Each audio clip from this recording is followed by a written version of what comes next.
This is Speak of the Devils on AZ Family Sports. Welcome to Speak of the Devils, the premier TV show for Sun Devil football.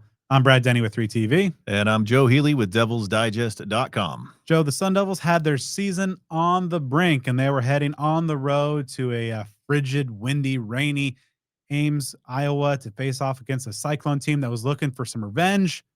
But then the Jeff Sims experience happened. My goodness. I mean, it was a forgettable week from the start of that Houston game that ASU played in Tempe up through the end of the following work week with all the injury news, Sam Levitt being out for the year. It just kept feeling like the hits kept coming and coming, and things were not going to get better for the Sun Devils. And then Jeff Sims took the field on Saturday in the state of Iowa, and my goodness, what a legacy game for the senior. 228 rushing yards with 2 touchdowns, 177 passing yards with another touchdown. The most rushing yards in a single game by an ASU quarterback in program history, and the 8th best overall rushing effort. My goodness, what a game at the right time. ASU still alive and feeling like it has some more life in it after that game. Yeah, of course, with the news that Sam Levitt, the starting quarterback, would be out for the rest of the year due to surgery to kind of address an injury that's been nagging him all year. So a lot of, pessimism. What is this team, that had such a bright opening to the year, coming in number 11 in the polls and just having everything kind of slip away. But no, sir, this Sun Devil team showed off its resiliency, the ability to overcome adversity. Now, a lot of that adversity might be their own mistakes or, propensity to commit penalties, but man, Jeff Sims, the well-traveled quarterback, a guy that was kind of in the crosshairs of a lot of Sun Devil fans because his first couple starts didn't go too well, but he stepped up, answered the call. The defense was excellent. Overall, this is a Sun Devil team that I think it was a victory of culture. I mean, this is a program that, for a couple of years ago was reeling off of 3-win seasons, but Kenny Dillingham and his staff, man, they have really done some impressive stuff getting this going, bringing in the right players and, next man up mentality, whether it's offense, defense, special teams, this team finds a way to get it done. And it was a different type of Jeff Sims than what we've seen, especially in the games that he started at Arizona State these last 2 years. And it needed to be a different kind of Jeff Sims. Brad and I talked about as we previewed the game that if ASU is going to have a shot in this, Sims needs to be a playmaker. He kind of played the game manager role in the start he had against Utah earlier this season.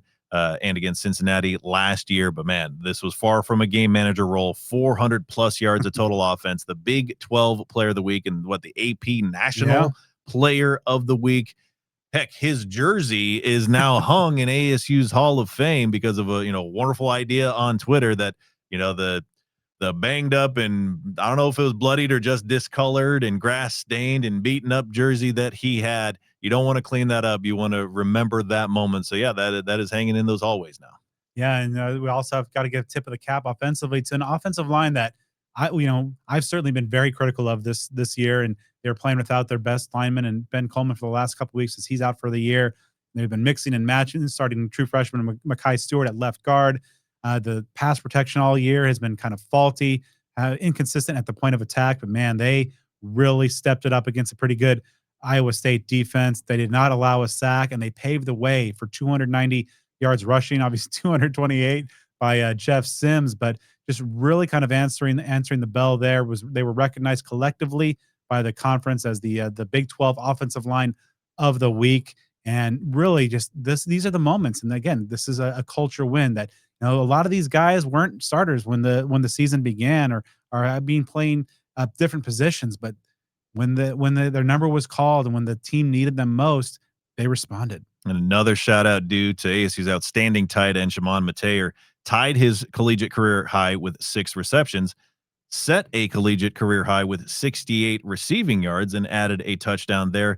Jalen Moss also had his best game as a Sun Devil, 3 catches, 52 yards. Malik McLean, 2 receptions for 49 yards. So even though Jordan Tyson was out of the lineup, even though it was certainly a heavy rushing day for ASU as a whole and Jeff Sims as a player, you got a couple other pass catchers involved. We've been calling for that all year long. That has progressed in the last few weeks. So, again, not a perfect game. As you would say, Brad, the full Jeff Sims experience. There were a few turnovers involved.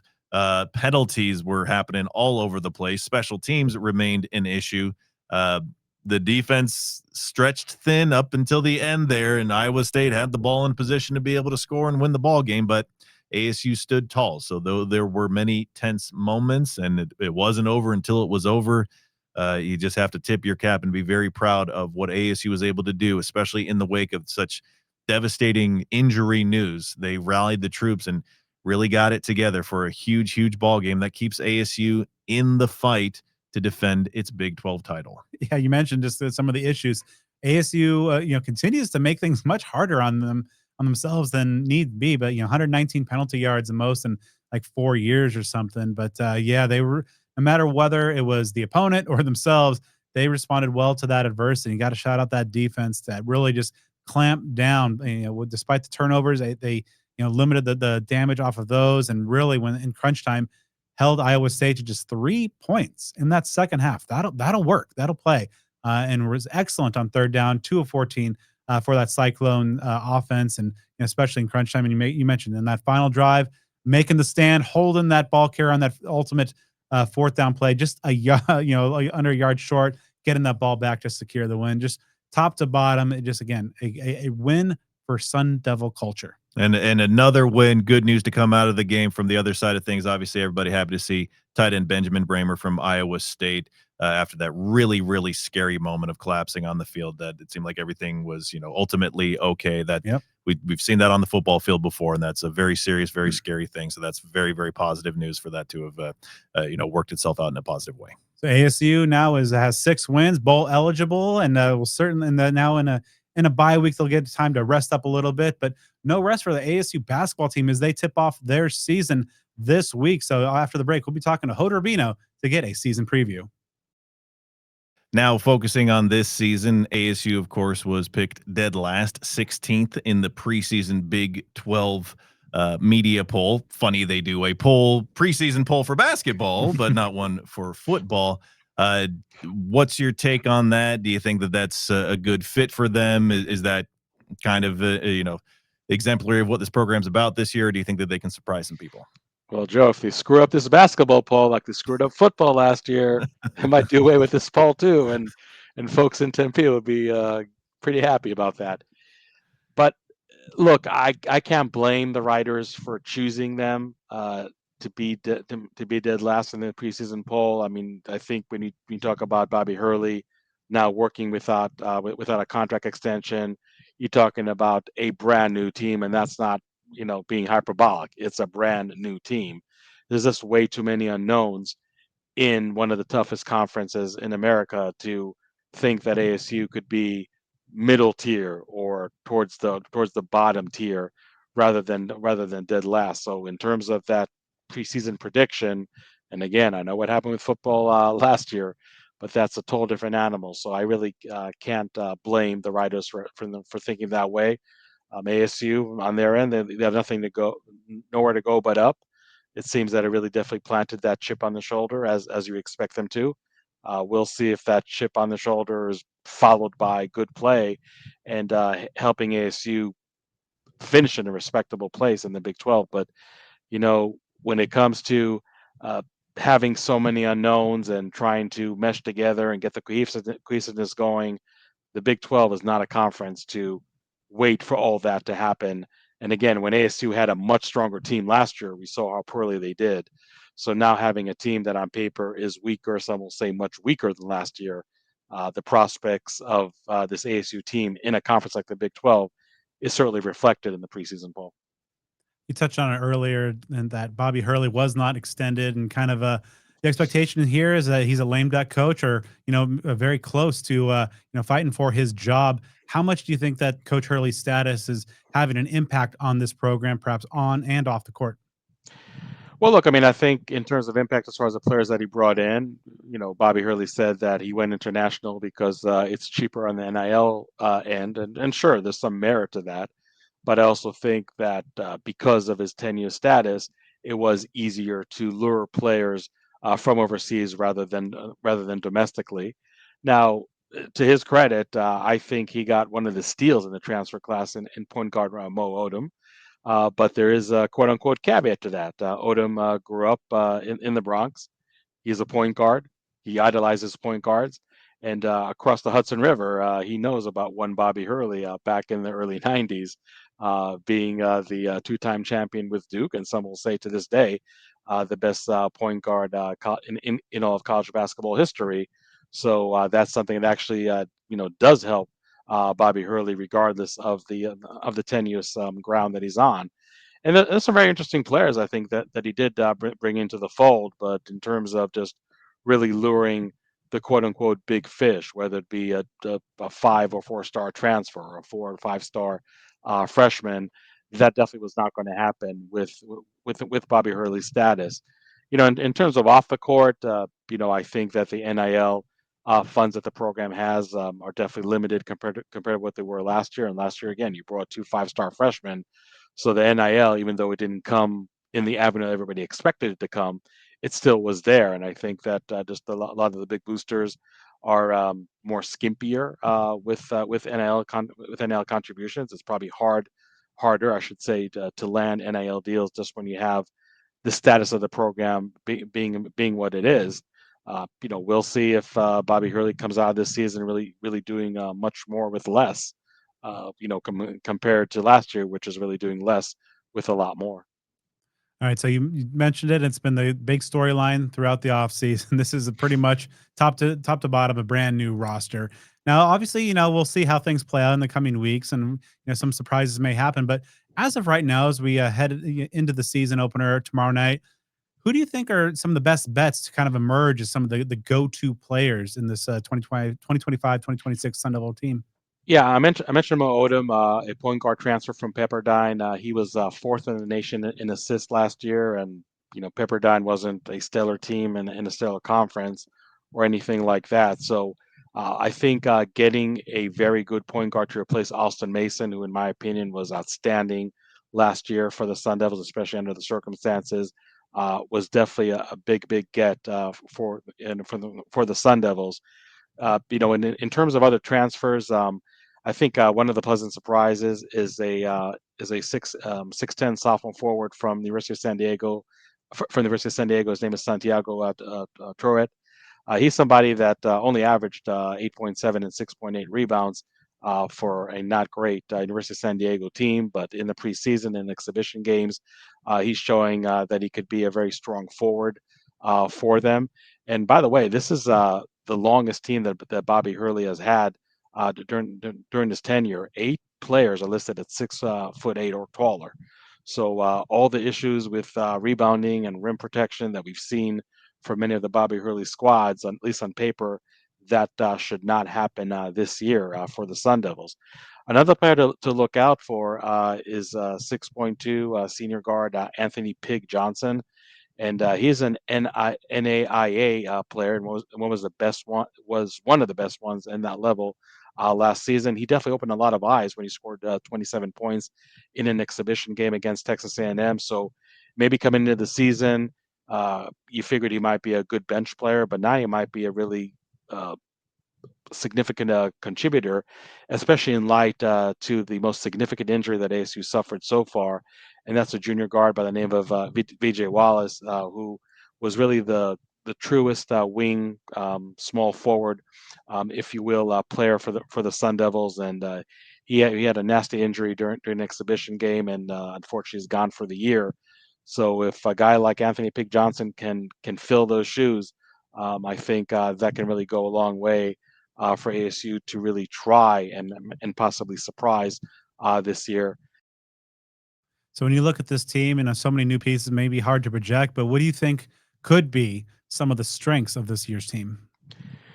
Yeah, really. I mean, aside for the rebounding and the rim protection, which again, with all that height, with all that length, I think it's impossible to mess that up. And hopefully, nobody proves me wrong here in the process. But I also feel that Mo Odom, if he really plays up to his capabilities, if not playing better, just because of having a higher caliber of players around him. I think it's going to be a team that can really just generate a lot of that smart basketball and really be nifty with their movement with and without the ball. Those are some of the characteristics that I would expect to see. Now on defense, as much as we're talking about, okay, it's a very very long team, and rebounding and shot blocking it shouldn't be an issue. I would say that the overall defensive capabilities of this team is really going to rise and fall on how well the backcourt is guarding on and off the ball. Because okay, maybe a lot of teams are going to be very hesitant trying to penetrate the paint with all that length that ASU has, but now making sure that that your ball screen defense is on point, making sure that you're not giving up a lot of 3 pointers or mid range shots. That's something that's probably still incumbent on the backcourt to defend well, rather than your front court. So that to me is probably the biggest unknown, and the prediction I'll make right now before the season ever tips off, that if ASU is really going to shock the world, have a better record than people expects it's going to have, let alone somehow sneak into the NCAA tournament, I'm very confident saying that you're going to point to not only the overall defense, but really that backcourt defense playing better than probably people expected it to. How do you evaluate the job that Hurley did to, scour the globe and, kind of unearth those stones and try to look for those, diamonds in the rough to, kind of put together a full roster? Yeah, every international player that he brought does have some professional league experience overseas. So, even though some of those players are young in terms of their birth certificate, there's still players that played against more mature players. Now, I know there's an argument out there that okay, I mean, playing in the second division in Spain, for example, is that really equivalent to Big 12 basketball? And I think the biggest thing is really the pace of the game, and that's something that international players are really going to have to get used to. And I know they got a little of a taste of that in the exhibition games, but obviously, once Big 12 play starts, or playing a team like Gonzaga, which is coming up pretty quickly on the 14th, that's when really the rubber meets the road in terms of okay, how much you as an international player are able to adjust to the American style of game. In terms of chemistry and cohesiveness and character, it does seem from everything I've seen and people that I talk to that everything is really in place for that. And I would still say that's a necessary foundation for international player to even have a chance to succeed in the American basketball arena. But in terms of getting really used to the physicality and the pace of the game, I think everybody can say and do all the right things, but until we see the games actually unfolding and seeing how the international players can really deal with all those elements, it's still going to be an unknown. So what would you say is, kind of in totality, kind of a realistic best case outcome for this brand new roster, coach on the hot seat, and kind of a program in flux? Look, I mean, to be just above 500 overall, maybe not be that far fetched like a lot of people think it will be. You look at the non-conference schedule, and it's pretty challenging, but I've seen definitely more challenging in years past. So if they can, make some noise early on, maybe that's actually the confidence that can be given to this team that they need so much going into Big 12 play. But really, in terms of the ceiling, finishing 1 or 2 games overall above 500, maybe winning, I would say, I don't know, 3, 4 more games in the Big 12, more than they won last year. I think that would be probably the realistic ceiling for this team. If they prove me wrong in a good way, so be it.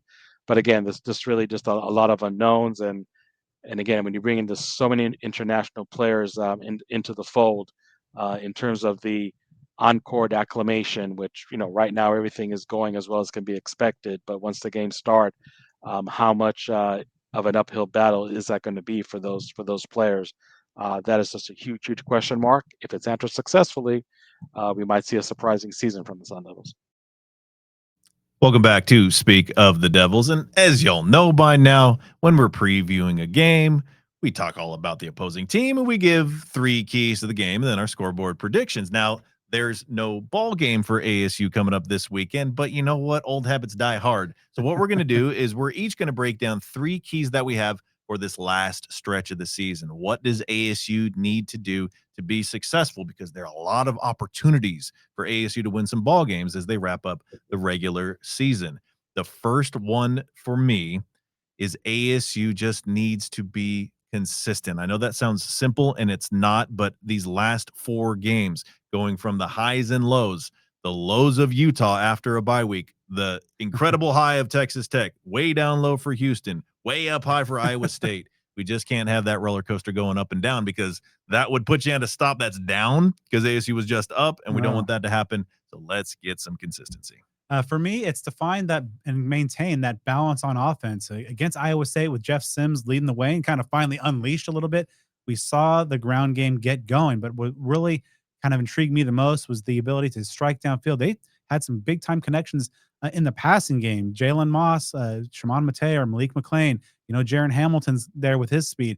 Having that ability and showing that ability to take those shots and having a balanced offense. That's going to show these last 3 opponents, that they can't just stack the box against this Sun Devil team. They got to be respectful, and I think that can only help ASU going forward. Second one for me, I mean, this is only controllable in a very, very slight way, but it's still huge because it's affected this season as much as it has. And that's just don't add any new names to that injury report, at least the ones that say out. Obviously, between Sam Levitt, Jordan Tyson, Kyson Brown, a list of other players, ASU is just it's been ravaged by injuries, all things considered, especially compared to last year. Each of these remaining 3 games on the schedule are winnable games. ASU may very well be favored in all 3 of those games. But if you suffer many more injuries, especially at the quarterback position, then that's going to take you right out of some of those ball games. So you just want to see ASU be as healthy as possible. Hopefully you get Jordan Tyson back before the end of the season and just be able to end this year with as high of quality as possible, because there are, some pretty impressive things that are still technically possible. My number 2 key, winning a game in the Big 12 is hard, no matter who you're playing. But when you're committing double-digit penalties and get marching back 119 yards, that makes it so much harder. But ASU was able to overcome that against Iowa State, but you don't want to do that again. The only 3 times under Kenny Dillingham that ASU's had double-digit penalties have all happened this year. 2 of them in each of the last 2 games. You simply can't do that. Now, as Joe mentioned, there's 3 games that ASU should have a very good chance of winning. But if you continue to make critical penalties and critical moments, that can certainly narrow those margins very quick. And the final key for me is to keep up the intensity, keep up the focus, no matter what. Again, we've said it several times. ASU is still technically in the race to repeat as a participant in the Big 12 championship game, but I believe they're probably just like 1 loss away from that. So if they are to go out against West Virginia and lose that game, don't let that tank your entire season, because there's still a heck of a lot to play for in a lot of different capacities, including but not limited to that very last game on the regular season schedule. So if things happen to slide, and if that preseason goal of winning the conference championship again and going back to the college football playoff, if that is decisively off the table, do not let that tank your season.